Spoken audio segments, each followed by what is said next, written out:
नमस्कार, गपशप में आपका स्वागत है।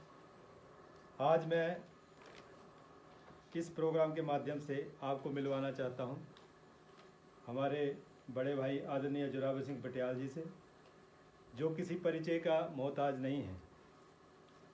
परिचय में बताता चलूं तो भाई जोरावर सिंह जी किसान विकास मंच बिलासपुर के प्रधान, हिमाचल प्रदेश किसान विकास एसोसिएशन जो जायका के द्वारा बनाई गई है उसके चेयरमैन हैं, और him Agrivision producer company short form में हावी, और जो कि एक किसान प्रोड्यूसर कंपनी है, फार्मर प्रोड्यूसर कंपनी, उसके एमडी भी हैं।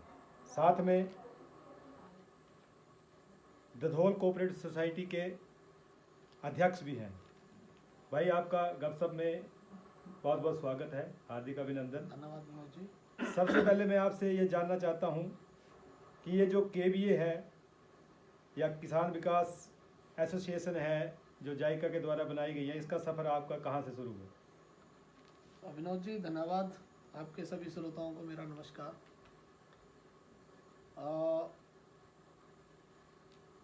ये जो प्रोजेक्ट है ये जापान कोऑपरेशन एजेंसी है, पूरी दुनिया में काम करती है, वो फंडिंग करती है, पैसा देती है। उसका एक प्रोजेक्ट हिमाचल के अंदर स्टार्ट हुआ 2010-12 में। उस वक्त प्रोफेसर प्रेम कुमार धूमल की सरकार थी। वो पैसा हिमाचल प्रदेश में एक फसल विविधीकरण प्रोत्साहन परियोजना का एक सेटअप तैयार किया गया, एक सोसाइटी उसमें डेवलप हुई। उनके साथ मिलकर के ये प्रोजेक्ट पूरे हिमाचल के लोअर क्षेत्र में, जिसमें कांगड़ा, ऊना, हमीरपुर, बिलासपुर और मंडी, इन डिस्ट्रिक्ट में शुरू हुआ, जिसको इन्होंने 8 आगे किसान विकास मंच जहाँ बने उनमें एक बीपीएम जो है वहाँ बिठाए गए। जी जी। प्रोजेक्ट मैनेजर जी। उनके माध्यम से नीचे ग्राउंड स्तर पे बना, और 210 स्कीमें जो है इस परियोजना के तहत बनाई गई। जी। उन परियोजनाओं में जो उनको संचालन, स्कीमों को संचालन करने के लिए नीचे केबीए बनाए गए, किसान विकास एसोसिएशन बनाई गई। फिर उन्होंने आगे चल करके डिस्ट्रिक्ट लेवल पे एक मंच तैयार किया जिसका नाम किसान विकास मंच रखा गया। और फिर उन 8 किसान विकास मंचों ने आगे चल के एक फेडरेशन का निर्माण किया, जिसे हिमाचल प्रदेश किसान विकास फेडरेशन के नाम से जाना गया, जो कि HPCDP जायका के तहत, और जिसका मुख्यालय हमीरपुर में है। जी। उनके साथ ये शुरू हुआ। तो आपके साथ और भी बहुत टीम रही होगी। हाँ। तो इसकी क्या चुनावी प्रक्रिया किस तरीके से, आप जैसे आप अध्यक्ष बने हैं तो इसमें सबसे पहले तो स्वाम वुमन फेडरेशन ने बहुत मेहनत की है इसमें, उसका भी बहुत बड़ा योगदान है हमारी इस फेडरेशन को बनाने में। स्वाम वुमन फेडरेशन ने सभी केबीएस पे जाकर के कुछ लोगों को डेलीगेट नियुक्त करवाया। वो डेलीगेट एक केबीएस नाम की एक छोटी संस्था बनी, जो कि रजिस्टर्ड नहीं थी, लेकिन उसको एक क्लस्टर लेवल का नाम दिया गया। उनको उन्होंने फिर एक डिस्ट्रिक्ट लेवल पे, हर डिस्ट्रिक्ट हेड क्वार्टर पे जाकर के एक संस्था का निर्माण किया, जिसका नाम किसान विकास मंच हुआ डिस्ट्रिक्ट हेड क्वार्टर पे। वहाँ फिर उन डेलीगेट्स ने अपना एक अध्यक्ष चुना, जिसमें मुझे बिलासपुर का अध्यक्ष होने का सौभाग्य मिला। जी। उसके बाद ऊना में पूरे प्रदेश की एक जो जितने भी किसान विकास मंच थे उनके डेलीगेट थे, वो सारे के सारे ऊना में एकत्रित हुए जी। 2018-19 में। तब उन वहाँ पे फिर इसका गठन हुआ फेडरेशन का, और उसमें जो चुनाव हुए फिर उसमें मुझे चुना गया। मैं सौभाग्यशाली रहा, उसमें मेरे पक्ष में बहुत सारे लोगों ने फैसला सुनाया, और मुझे इस फेडरेशन का पहला अध्यक्ष होने के सौभाग्य प्राप्त हुआ। उसके लिए मैं सबका, अपनी सारी जो केबीएम है अपने 8 इसमें बीपीएम स्तर पे, उन सबका धन्यवाद करता हूँ। और ये सफ़र मेरा अध्यक्ष पद का वहाँ से शुरू हुआ और अभी लगातार जारी है। इसमें हमारा एक बार चुनाव बीच में हमने कर लिया है दोबारा, मैं री इलेक्ट हुआ हूँ इसमें, जी। तो ये यहाँ तक है। फिर से चुने जाने के लिए आपको बहुत बहुत मुबारकबाद। धन्यवाद जी। एक और मैंने देखा कि इसमें आपने ये बताया है कि हिम एग्रीविजन प्रोड्यूसर कंपनी, ये क्या है, ज़रा इसमें थोड़ा सा।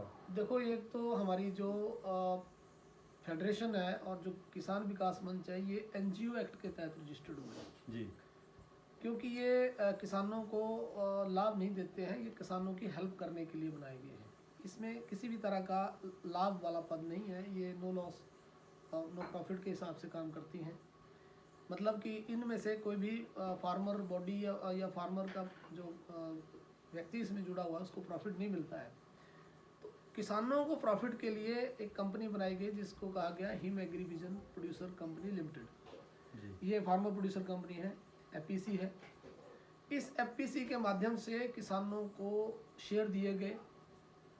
उन शेयर के माध्यम से जो भी फार्मर बॉडीज काम करती हैं, फार्मर्स काम करते हैं, जो ये वैल्यू एडिशन जो फार्मर के प्रोडक्शन को करती है और उसको सेल करके जो भी प्रॉफिट होगा वो फार्मर के बीच में बंटा जाएगा। शेयर उनके नाते उनको डिविडेंड उसमें से निकाल के दिया जाएगा और उसका जो प्रॉफिट होगा टोटली ही फार्मर उसके हकदार हैं, वो जी, जी। उसको लेंगे। तो इसमें जो कंपनी में जो फार्मर्स हैं या जो डायरेक्टर हैं वो किस तरीके से नियुक्त होते हैं, और क्या फार्मर जायका से ही निकले हुए हैं या बाहर से भी कोई लोग कंपनी में आके डायरेक्टर या इस तरीके से मेंबर बन सकते हैं? देखो, इसमें जो सबसे पहली बार ये बनी थी कंपनी, तब तो ऐसा नहीं था कि इसमें फार्मर्स ही थे सारे। इसमें बाहर से एक्सपर्ट के तौर पे इन्होंने ऐड किए थे, लेकिन ये भी एक दुर्भाग्य रहा कि हबी में जो लोग आए थे उनको फार्मर की जो ग्राउंड लेवल पे समस्याएं रहती है उनको जानकारी नहीं थी ज़्यादातर। तो फिर अभी ये बदलाव हुआ है कि अब सभी जगह पे सारे इसमें जितने भी डायरेक्टर अब आए हैं उनकी सबकी बैकग्राउंड फार्मर उससे है, किसी न किसी केबीए से, किसी न किसी विकास मंच से जुड़े हुए हैं। और जितने भी डायरेक्टर हैं उनका एक्सपीरियंस ग्राउंड लेवल पे फार्मर के साथ काम करने का है और उनको एक बेसिक आइडिया है कि फार्मर को क्या प्रॉब्लम्स आती हैं और क्या कैसे बिजनेस को आगे इसमें बढ़ाया जा सकता है, रॉ मटेरियल कहाँ से उपलब्ध होगा, ये फार्मर को ज़्यादा आइडिया होता है, तो वो अब उसमें जुड़े हैं। ठीक हो गया। जैसे कि आपने कहा कि इसमें सभी फार्मर जुड़े हैं, तो आज का फार्मर जितना सक्षम नहीं है, तो किस तरीके से कंपनी के लिए फंड कहाँ से रेज कर रहे हैं, तो कैसे इकट्ठा कर रहे हैं? देखो, पहले तो जो डायरेक्टर भी हमने इसमें नियुक्त किए हैं, अभी 11 लोग नए डायरेक्टर बने हैं, वो सब अपना एक शेयर मनी इसमें डाल रहे हैं। वो 50,000 का शेयर इस कंपनी का ले रहे हैं, यानी 11 लोगों को हम इस पर शेयर दे रहे हैं। प्लस जो फार्मर बॉडीज़ हैं, जैसे हमारा केबीएम है, 8 केबीएम है, उनको भी 50,000 का एक शेयर उनको इशू हो रहा है इसमें। फेडरेशन को जो है वो इसी कंपनी में 50,000 का शेयर मिलेगा। तो कुछ पैसा हमने वहाँ से जनरेट किया हुआ है, कुछ हमने विभाग से भी हेल्प के लिए बोला है। तो जो फार्मर बॉडीज़ हैं छोटी की केबीए स्तर की है या केबीएम का, उनको भी ये अभी अपनी हेल्प कुछ इसमें देंगे, तो वो भी हमारे लिए अच्छा मौका है। हमने इसमें अभी काम भी शुरू किया है, एसएचजी के माध्यम से जो भी सेल्फ हेल्प ग्रुप के प्रोडक्ट्स हैं उनको तैयार कर रहे हैं। और सुंदरनगर में एक काउंटर है, सेल पॉइंट, जिसमें वहाँ बेचा जा रहा है। और जल्दी ही हमारे 2-3 ऐसे काउंटर हैं, जैसे हमीरपुर में है, कांगड़ा में है, और मैं पर्सनल लेवल पे घुमारवी में भी एक काउंटर ओपन करने की हम सोच रहे हैं, जहाँ पे हम सेल्फ हेल्प ग्रुप का या अपने किसानों का मटेरियल बेच पाएंगे। ये जो कंपनी है हाबी, जिसका शॉर्ट फॉर्म हाबी है, ये क्या उद्देश्य लेके चलिए कि क्या कर सकते हैं आगे देखो, जाके? बेसिक तो क्योंकि जैसा तो एक ही है। मार्केट में कंपटीशन बहुत ज़्यादा है, तो आप क्या ऐसा अलग प्रोडक्ट तैयार करेंगे या बेचेंगे जिससे कि कंपनी को मुनाफा हो सके? आपकी बात ठीक है, मार्केट में बहुत बड़ा कंपटीशन है, पर हमारे पास एक बहुत बड़ी टीम है। जी। वो टीम है 20,000 परिवारों की। जो फर्स्ट फेज में हमारा फेडरेशन का या एचपीसीडीपी का जो काम चला था 210 प्रोजेक्टों में, उनमें 20,000 फैमिली हैं और लगभग 1 लाख के करीब करीब वो लोग हैं। जी। वो 1 लाख लोग हमारी ताकत है। अगर हम कोई चीज़ प्रोड्यूस करेंगे तो वो कंज्यूमर भी तो उसमें से ही डेवलप होंगे। बिल्कुल। तो हमारे को कंपटीशन ये नहीं है कि कोई दूसरा हमको कंपटीशन इसमें दे पाएगा। इसमें हम कर सकते हैं कि बेहतर हमारी सर्विस हो, क्वालिटी हमारे प्रोडक्ट की अच्छी हो, तो नेचुरल तौर पे उसकी डिमांड आएगी। और हमारे कुछ प्रोडक्ट बहुत अच्छे मार्केट में जा रहे हैं, जो सुंदरनगर में हम रिस्पॉन्स देखते हैं। जी। कुछ ऐसे प्रोडक्ट हैं जिनकी बहुत ज़्यादा डिमांड है, तो हम उनको ऊपर लेकर के अब आगे बढ़ना चाहते हैं और सभी जो सेल पॉइंट है, सभी जो काउंटर हैं, वहाँ पे इन चीज़ों को बेचना चाहते हैं। कुछ एक ऐसे प्रोडक्ट जो अभी आपने तैयार कर दिए हैं या आप करने वाले हैं आने वाले दिनों में इसमें? देखो, एक तो मैं आपका भी प्रोडक्ट है जिसमें एक जो हर्बल कलर का है, मुझे बहुत बढ़िया आइडिया लगा, जिसमें आपने पिछली बार एक क्विंटल कलर बेचा था। उसको हमने पूरे आइडियाज़ को ग्रैस्प करके 10 क्विंटल का आइडिया इस बार हमारा है कि हम जनवरी और फरवरी में 10 क्विंटल का हर्बल कलर तैयार करेंगे। जी। और उसमें हमारी इन्वेस्टमेंट सपोज कीजिए अगर 1 लाख रुपए है, तो उससे मैं समझता हूँ कि काफ़ी कुछ बड़ा प्रॉफिट हम उससे कमा सकते हैं। क्योंकि मार्केट के अंदर जो है वो केमिकल बेस्ड कलर होते हैं, जो कि बहुत डेंजरस हैं, आंखों के लिए खतरनाक होते हैं, बालों के लिए खतरनाक होते हैं। वो एक ऐसा प्रोडक्ट है जिसे हम लॉन्च कर सकते हैं। प्लस खाने की जो आइटम्स हैं, जिनमें हमारे पास सेल्फ हेल्प ग्रुप के कोदरे का आटा है, जी। ऑर्गेनिक मक्की का आटा है, लाल चावल है, और कुछ देसी हमारे जो केबीए राजमा और दालें उत्पन्न कर रहे हैं, उनको भी हम ग्राउंड पे लोगों को मुहैया कराएंगे। जी। और वो बहुत बड़ी तादाद में हमारे पास फार्मर्स जुड़े हैं जो हमको ये प्रोडक्ट दे सकते हैं और दे रहे हैं। जी। लेकिन क्वांटिटी अभी कम है, जिसे हम बढ़ाने की कोशिश कर रहे हैं। जैसा कि आपने बताया कि हमारे साथ लगभग 20,000 परिवार जुड़े हैं, किसान परिवार जुड़े हैं। तो किसानों की एक समस्या सीड को लेकर रहती है कि उनको टाइम से बीज उपलब्ध नहीं हो पाता। तो क्या आपकी कंपनी या आपकी फेडरेशन किसानों को ये बीज भी उपलब्ध करवाएगी क्या? बिल्कुल करवाएंगे, क्योंकि हमारे पास पहले से ही 3 कंपनियों का एग्रीमेंट है, जिसमें स्काटा भी है, एक ग्लोबल इंडो है, एक और कंपनी है। 3 कंपनियों का हमारे पास उनका सीड बेचने के लिए हमने उनसे डिस्ट्रीब्यूटरशिप ले रखी है। जी। तो ये बात आपकी ठीक है कि फार्मर्स को जो सप्लाई आती है सीड की, उसमें कई बार ठगी हो जाती है, कई बार वो प्रोडक्ट निकलता ही नहीं है उसमें से। तो ये मैंने देखा है, कई बीज ऐसे आते हैं जिनमें से उनको नुकसान होता है। जी। तो इस बात की हम थोड़ा सा ये कर रहे हैं कि जनवरी फरवरी के बाद हम लोग फार्मर के लिए एक्सपर्ट का एक कैंप भी ऑर्गेनाइज करेंगे, और जो सीड है उनकी जो क्वालिटी है उसको लेकर के हम लोग थोड़ा सतर्क होना चाह रहे हैं, ताकि फार्मर को सही सीड मिले और उसका उत्पादन भी अच्छा आए, और उसमें से मतलब उसकी जो जर्मिनेशन है वो लगभग 100 ना हो तो 90% तक उसमें जर्मिनेशन आए।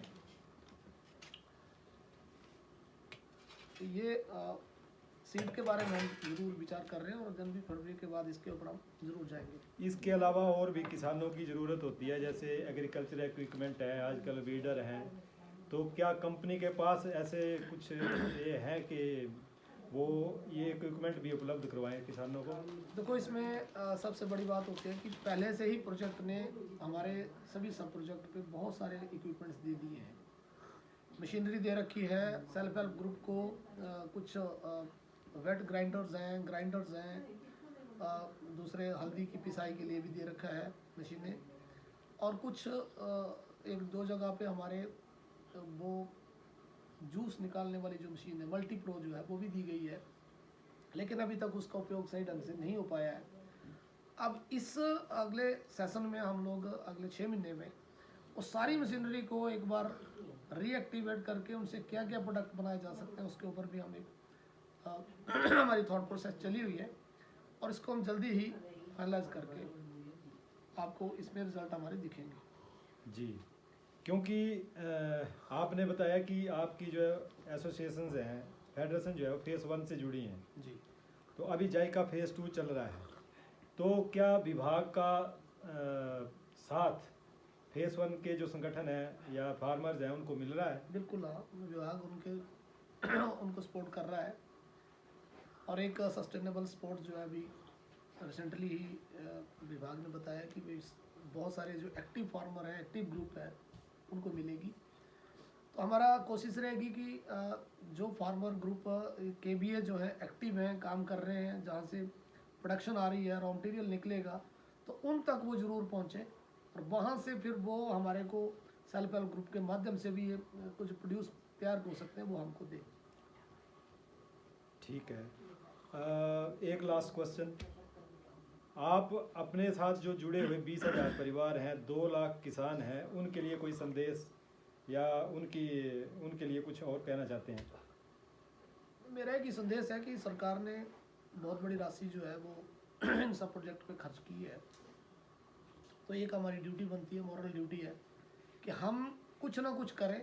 हम मार्केट से कम हम सब्जी मार्केट से खरीद के ना लाएं, हम अपनी सब्जी घर में उगा लें, उसको उपयोग करें। अगर हम इतने भी सक्षम हो जाते हैं तो हम एक वर्डन नहीं है सोसाइटी पे, तो हम लोग एक इंडिपेंडेंट फार्मर के तौर पे जाने जाएंगे। लेकिन उद्देश्य हमारा यह है कि फार्मर को इनकम हो। तो फार्मर को इनकम तब होगी जब वो अपने खेत में उगाया हुआ कोई भी फसल है, कोई भी आइटम है, उसको मार्केट तक उसको हम लेके जाए। तो ये जो कंपनी बनाई है अभी, ये मार्केटिंग बेस्ड कंपनी है जो सारे फार्मर्स के प्रोड्यूस को मार्केट में लेके जाएगी, दुकानों में पहुंचाएगी, अपने सेल काउंटर पे पहुंचाएगी और ये जनरल पब्लिक के लिए उपलब्ध रहेगी। और जहाँ तक रही फार्मर को सपोर्ट करने की बात, तो जो फेडरेशन है, एचपी केबीएफ है और केबीएम है, उनके माध्यम से हम बैक एंड जो होता है वो फार्मर को सपोर्ट करेगा और जो कंपनी में प्रॉफिट आएगा उसकी हिस्सेदारी फार्मर को भी देंगे और फार्मर ग्रुप को भी देंगे। प्लस जो नए फार्मर हैं, नए फार्मर जुड़ना चाहते हैं हमारे साथ, उनको भी इसमें हम हेल्प करेंगे। ठीक है सर,